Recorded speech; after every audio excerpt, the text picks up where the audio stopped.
So he really doesn't need an introduction, but I'm going to introduce him anyway. Chase and I are friends. I'm a big fan of his work. I'm even a bigger fan of his character and his philosophy and kind of what he's done for the industry. So thanks so much. Wow, thank you very much, And Jack. the I most appreciate it. amazing thing, right? This book, it was produced in what, 2009? A long time ago, and I think they usually date it the year after it actually comes out to make the shelf life longer, sort of like Twinkies, you know. But yeah, it was a long time ago now. But it's in the past. When you look at it, it's even more amazing because I know that people were doing mobile before Chase. Of course they were, but I consider Chase really to be sort of the grandfather, if you would, of the mobile photography movement. I mean, I really do. I see this as when you put a stake in the ground and you said, here I am, I'm shooting with an iPhone, check this out, admire it, love it, do something Or with hate it. Or hate it, Talk right? trash about it. Or, Talk trash about it, but you stuck that stake in the ground, and here we are, you know, years later with that stake still in the ground, and it's amazing. Well, thank you very much. Absolutely And the thing that I'm most proud of, not just about that particular book, but about the movement in general, is that it's very, very accessible, and that when technology comes out that has the capacity to change the course of a genre or an industry, or in this case technology or the creativity in the easiest way of thinking about it, that's something that really inspires me. And so helping other people participate in that's been a lifelong dream for me, and that project in particular is something that I'm very proud of, and the stake that, as you said, it put in the ground. And I don't want this to be a powder puff piece about the best camera, but it is something that the iPhone app, Best Camera, which is one that I developed and I was very excited about, went to #1 on the iTunes store. It was the first app in the world to share images direct to social networks. Now that sounds crazy, because is there one that doesn't do that now?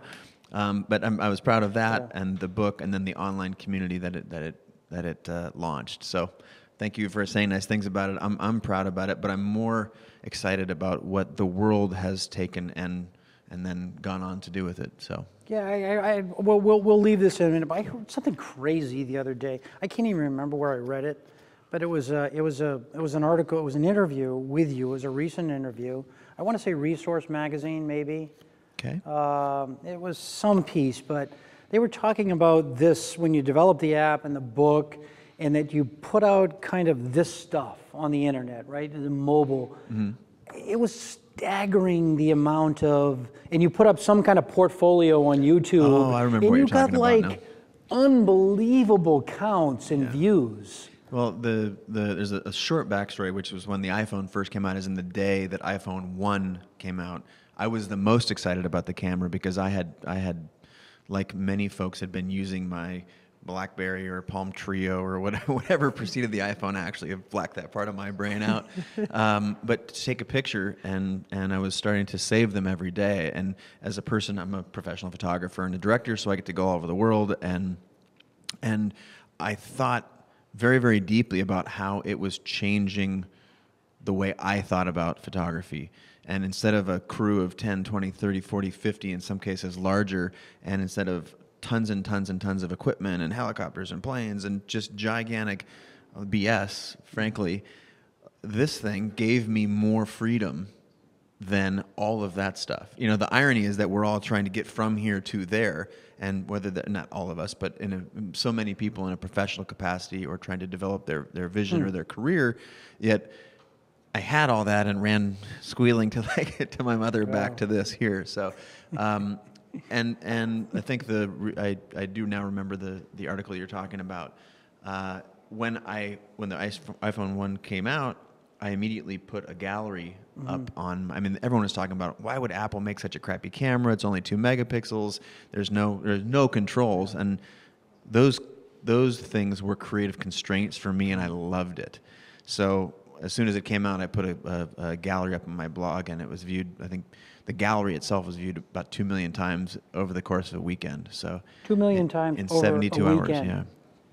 So A mobile gallery. and this is, way That back. was when years did- ago, before there was even a movement. 2006 or something like that. Yikes. But that's what was weird. The New York Times picked it up, and a lot of the blogs, Engadget or TechCrunch or something like that, or Wired, and I think that's part of when you said putting a stake in the ground. Again, this is very, very early, and that's one of the things a little disclaimer. Like you look at it, you're like, wow, these aren't that good. Like, but this is most of them with the iPhone 1 and no app, and it was more about the concept. It's sort of like a piece of conceptual art to conceive of the first book of mobile photos, and at the way back then, and now look at here we are. And I'm still I think about mobile pictures every day. I take pictures every day. Are you geeky about a little bit mobile still, or? I'm not too overly focused on gear in general. Thank I'm you. still, Thank you very much. gear is a tool in the same way if you ask a carpenter if they're obsessed with their hammers and their saws, not normally. It's more about the work that they create. And that's why I look at, even big professional cameras. So that's why this is just a great, this is like the all-in-one hammer. If you had this would be on an infomercial or something, come in at night, the thing that has screwdrivers and, I don't know, this is the jackknife of, if you will, of photography. So not overly geeky, but I do like my pictures and videos and all that stuff. So are you doing any, a lot has happened since this book. Yes. Your app, the book. I mean, here we fast forward 3 years. Where has your head been in the mobile space? Sure. From book to now? Well, there's a little bit of, it's sort of problematic because I was so into it so early that I'm not tired of it now, but the creative mind wanders and does many different things. I still take pictures every single day with my iPhone. I just dumped it over the break, and I had 8,700 pictures on my iPhone since the last time I had dumped it, which that's a lot. So this is why it's not working very well. So I'm still compulsive about taking pictures with my iPhone. I take them every day, and so I would say I'm still very involved. I am not. Other than the community at thebestcamera.com and through the Best Camera app, I'm not involved on a daily basis with the Instagrams and the Paths and all of the various programs out there. Other than in a consulting or an advising role, behind the scenes, I advise a lot of the startups and CEOs about how to make a product that people like and will want to use. And to me, that's a way that I can inspire on a different level, inspire the makers of these products as opposed to just the myself, my fans or followers, or the world in general. So I'm still incredibly passionate about it, but I'm just a little bit less public. I still have an iPhone gallery on my site. It still gets viewed a ton, and yeah. Everything on your site is viewed a ton. Oh, Jack. It is. It's viewed a ton. Now, I want to interrupt your show for just a second and say thank you so much for coming up and doing a Creative Live course about mobile photography, because as everyone in the audience here, hopefully everybody in that audience out there knows, that it really is a paradigm-changing accessibility, democratization of creativity step, and getting leaders in the industry and teachers like yourself to help project the ideals behind it, behind that democratization, is absolutely huge. My goal in life is to make the world a more creative place.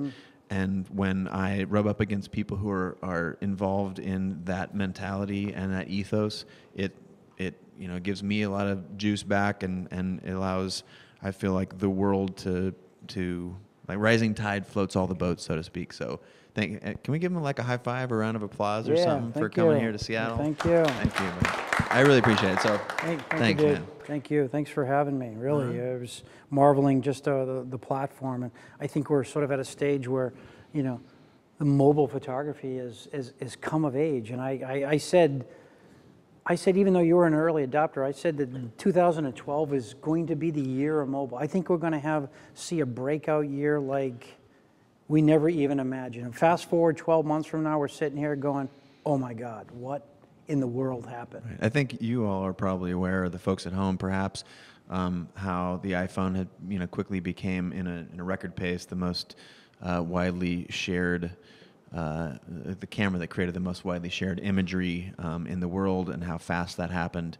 We're going to see all of the mobile devices, the main mobile platforms like iPhone and Android, for example, surpass all of the DSLRs and the point and shoots in the very near future. So, iPhone was clearly a leader. Android is now, there's more devices coming out faster than the iPhone. So it is, as you said, we're at the front end of the curve. So don't, if you're at home thinking, oh, I missed the boat, just because I might not be as glued to every new community. As I heard you saying just before the break, we're still on the front end. You all are still early adopters on a global scale, which it's a great reason to get out there and shoot, not for the sake of that, but to basically be able to participate in riding that wave, which is, how beautiful is that, right? To be a part of something that's changing history. That if I'm going to have the longest run-on sentence ever, that was the thing that maybe I was the most psyched about. That is having an understanding that what is normally necessary to create a movement in the world is they have to adopt a lot of stuff. Like like cable television, you have to call a company. The company has to come out and install your thing, and then you have to pay them money. And the thing that I felt early, before there were even cameras in these things, was like, wait a minute. So at that point there was 6.5 billion or something. Now there's 7 billion people in the world. There's 5 billion active cell phone accounts, not phones, but accounts. And in the very near future, every one of those, there's not going to be one made that doesn't have a camera. So the only thing that I need to help people change is up here, to stop thinking about this thing as a device for talking on and start using it as a device to capture and share their world. That is a very low barrier to entry. So that was really the reason I developed my own app, developed the book, is because there was a low barrier to entry. And if we could ever just flip the mental switch through basically awareness and inspiration, that we could, in fact, as a collective population, change the world. And here we are a couple years later, so it's a different world. That's lofty, dude. Lofty, dude. That's lofty and inspirational. I love it. Cool. I love it. I'm right with that ethos. I told these guys, because they're frothing at the bit to ask you a question or two, and I said that I would be more than generous to share the limelight with them. Do we have a couple questions for Chase? I know some of you guys here or from the internet. I would be honored to chat with as many people as I'd stay here all day. This is the best kind of work in the world, honestly, to communicate and share stories about photography. He's also planning for next year in his office, so he's trying to get out of work, so he's trying to elongate the... It's very, thank you. Now that they're watching, now that they all know that I'm really postponing my return to my work.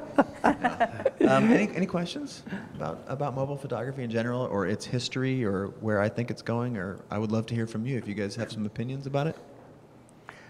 I actually let me jump in, because Sure. and I want you to address our online audience primarily, because I know you're at the top of the game in the commercial space, right? You have this aura and this persona, this thumbprint, this voice over here that you started years ago, right? Mm-hmm. But really, you're even more known as the commercial guy, successful commercial guy, successful business. This is getting awkward, Jack. Well, okay. Well, thank you very much. Bear with me. I'm with you. So, what do we say to the folks that are listening, that are right on the cusp? They're on the edge. They're either working pros or they're emerging pros, and they're looking at the mobile and they're going, I just don't get it. I just don't understand, how you could be as passionate and enthusiastic about this device as you are about your Nikon, your Canon, your Sony. Sure. Well, I think that's a good question. And the way I would approach it, and again, you should take everything that I'm saying here with a grain of salt, and so should everyone at home, but I have a very strong belief about it, and a passionate belief about that this device, or an analogous device, is one that allows you to connect with being creative all the time. Mm-hmm. And the most successful creative people that I know aren't creative sort of in a box from 9 to 5. There's a lot of discipline and regiment around it, but generally speaking, the idea is that it's not something you're kind of turning on and turning off. It's a life. It's a mentality. It's a vision of how to become more creative, if you will. And that this tool, as I said earlier, it informed my professional work way more than almost anything I was doing in the professional sphere. And anything that has that effect on me personally, and I would encourage other folks to see if it can do that for them, but anything that has that sort of power and I use my mom as an example. Maybe my mom's watching right now, maybe she's not, but I know she emailed me yesterday and said, I'm just loving Jack's class, this is great. So I think my mom's 65, Awesome. and she had been sort of told her whole life, she's really analytical and hardworking, but she'd been told her whole life that it's like, oh, that's, that art stuff's for these people, and you're these people, and and just been, through the course of general cultural segmentation. And it's passive, it's not active really, but there was the creative people and then there was everyone else. And when I was getting the sort of thrill that I was from the iPhone, I bought one for my parents and said, there's a camera in there, use it. Well, my mom started taking pictures and emailing them. She takes a walk every day, and she, That's awesome. in some fashion, tipped from having that mentality, both about herself and her friends having a different mentality about her, to, wow, you're so creative, Joy. I love your pictures on Facebook. They're always the coolest. Or, and my mom's 65, and her friends are now pumped, and she's a leader of a little harem of awesome. 65-year-old women that are kicking ass and taking names, So That's beautiful. to try and get this together now, if it can have an effect on me and my professional sphere, and be that energetic and that motivational to that work, and can affect my 65-year-old retired mother, you're talking about something, that's some mojo behind that, right? That's got some cultural oomph. Yeah. So speaking to the professionals or the aspiring photographers and to the hobbyists, whatever scale or wherever you put yourself on the spectrum, it will move you in the positive direction, no doubt. Fill in the blank. Okay. Oh, iPhone geez. photography is Growing madly. Can I say two? Give it to me again. iPhone photography is changing the world. iPhone photography is at the front end of what we know it will become. It's still very early in it. iPhone photography is about more than just the iPhone and about more than just photography.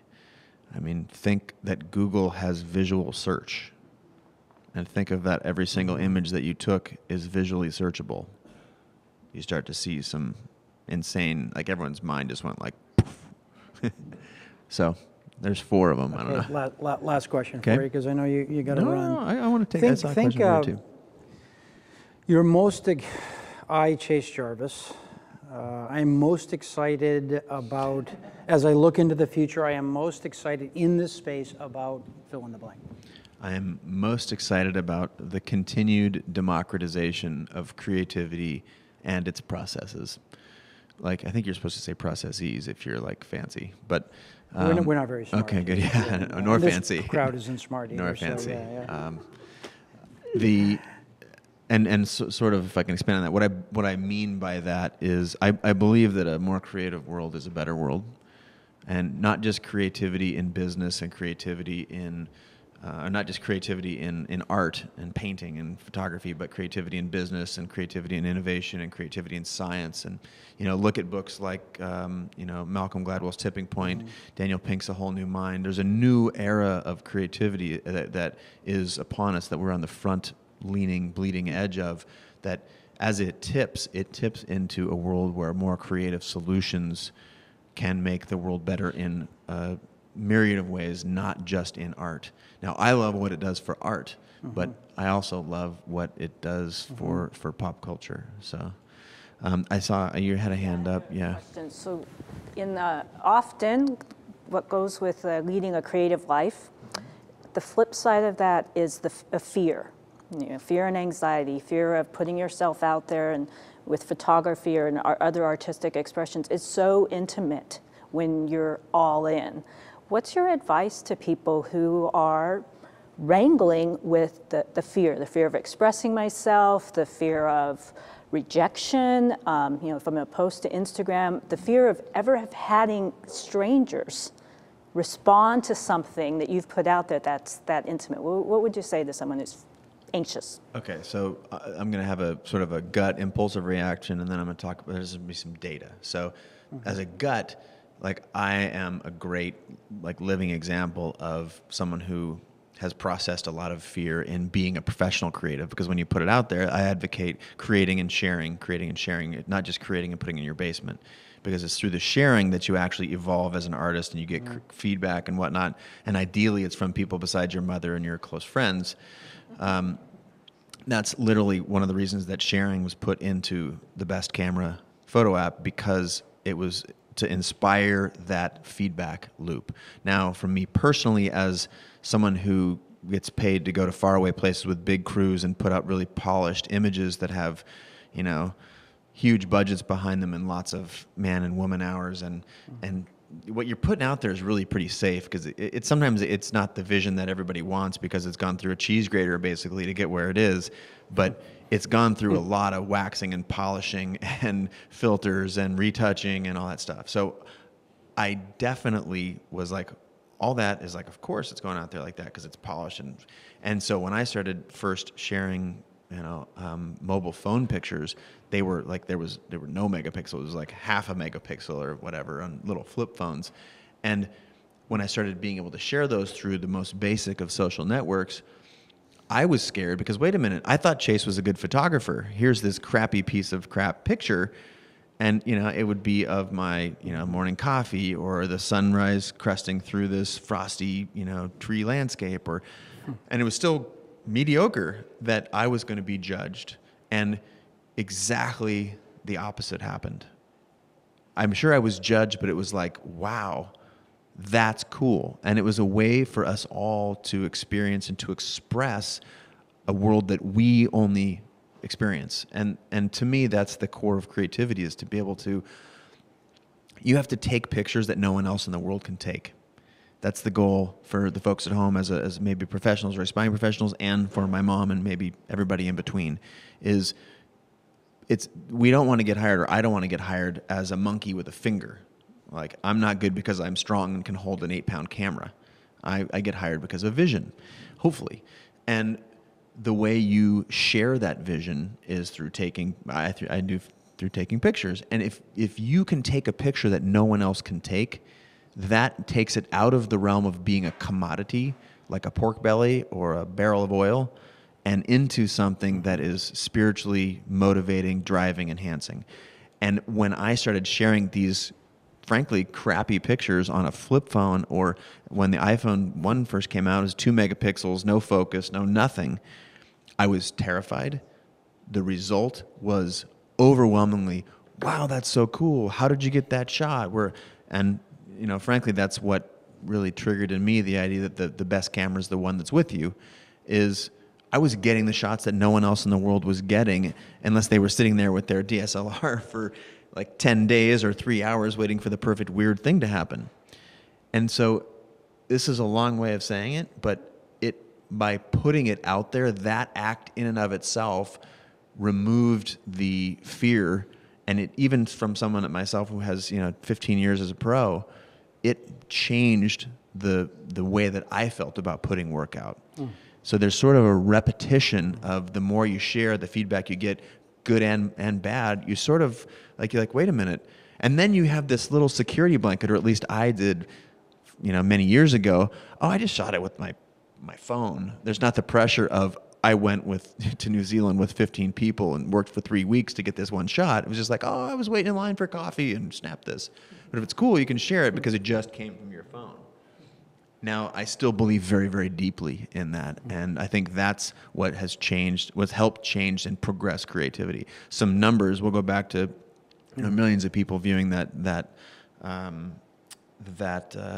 gallery that I put up.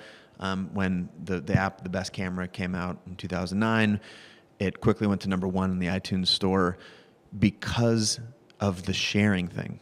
It wasn't like, it also, there were other apps that had filters in them, but none of them had any sharing capabilities.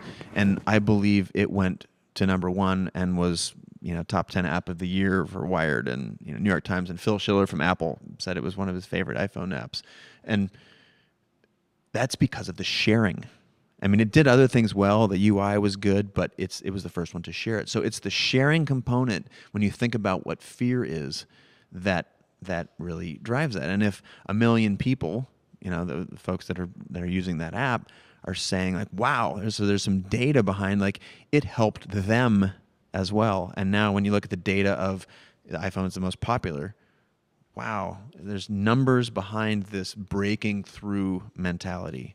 So I believe very deeply, and I hope you don't feel like I'm standing on a soapbox, but I feel like my soapbox is 100 feet tall. So, because I believe really deeply in it, and specifically for the fear thing.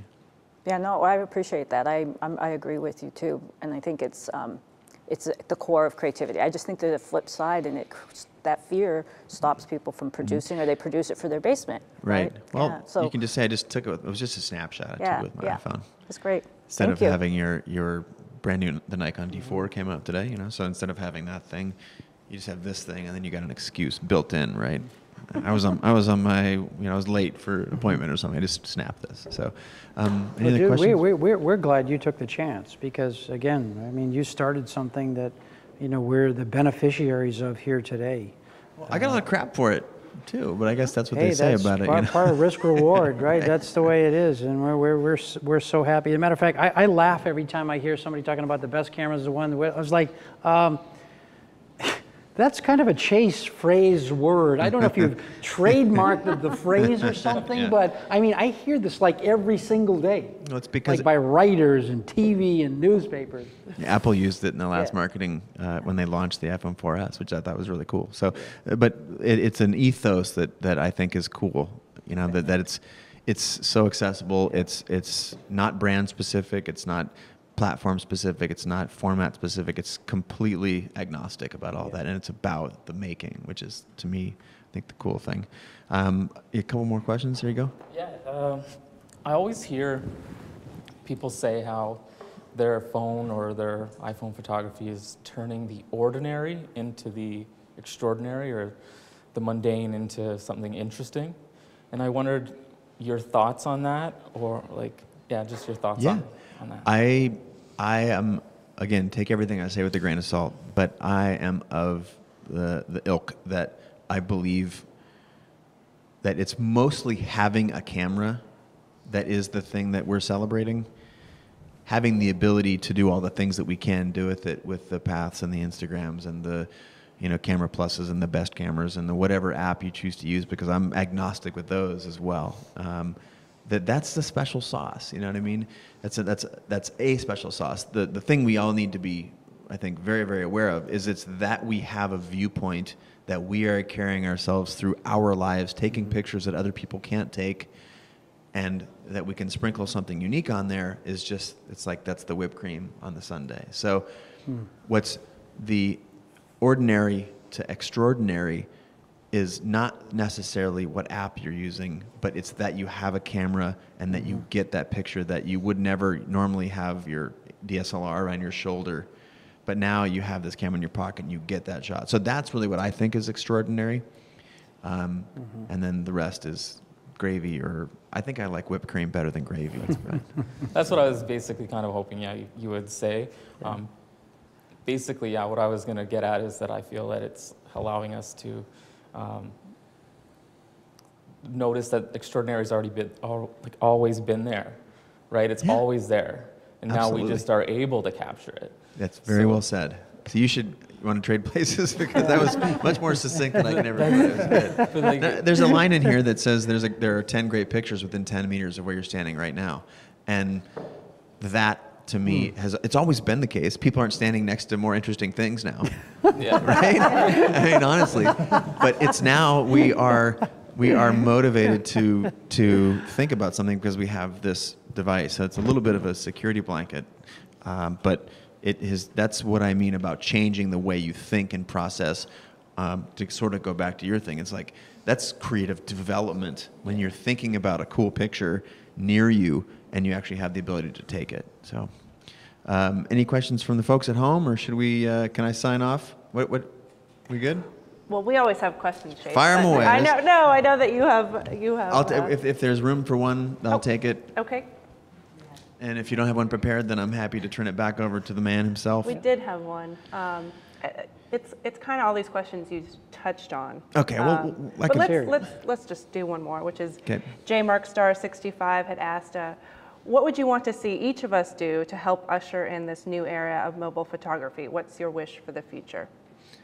Wow, this is sort of the Make-A-Wish Heady. Foundation. This is great. Thank you very much for the question. Make a mobile wish. So I would probably go back to the sharing of not just your photographs, but your passion for your photographs. And it's a passion for sharing work that you make, because that's really what inspires the world.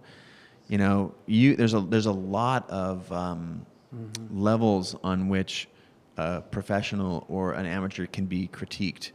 You know, I can go to a photography or a creative consultant and say, man, I'm in a rut, or what, can you help me? And you all can ask your friends what they think. But it's the fact that we're all making stuff and sharing it. It's as much that process and that act as it is the things we're sharing. So certainly it's cool to be able to take a picture and share it with your friends, your mom, your wife, your followers, your fans, the people you don't know. But what's, I believe, is the core to making this thing continue to grow and change the world is that we're doing it, and that you're proud to tell people, that you're proud to show people on your phone what it is that you're making, and that you're proud and you advocate for making the world a more creative place. I mean, in truth, that's the foundation of Creative Live, is that I wanted to create or co-create with my friends and partners a place where the world could learn stuff like this and stuff, you know, design and photography and filmmaking for free, because if those people are out there doing it and sharing it, then wouldn't that be neat? So in many ways, my answer back to, I forget his Twitter handle now, but is celebrate it and be proud to represent a new sort of era of the world where you're not just sitting at your cube or moving about your life, but you're making stuff the whole time, and then not just that you're making it, that you're sharing it. So what's the use of taking a picture and not sharing it, is what I always say. So Very well said, Chase. Well, thank you so much. Thank you for Yeah. joining Oh, us. thank you. Chase, a big Honestly, hand. appreciate it. Thank you, And brother. Huge kudos to you and all you've done. And I love the way that you've adopted so many different platforms, and you tap into books and online galleries and online communities and the app world. And it's just really cool. And I know all the people that pay attention to what you do love it. And I'm glad we were able to bring you up here. So So I'm glad you spent time with us. Thanks so much.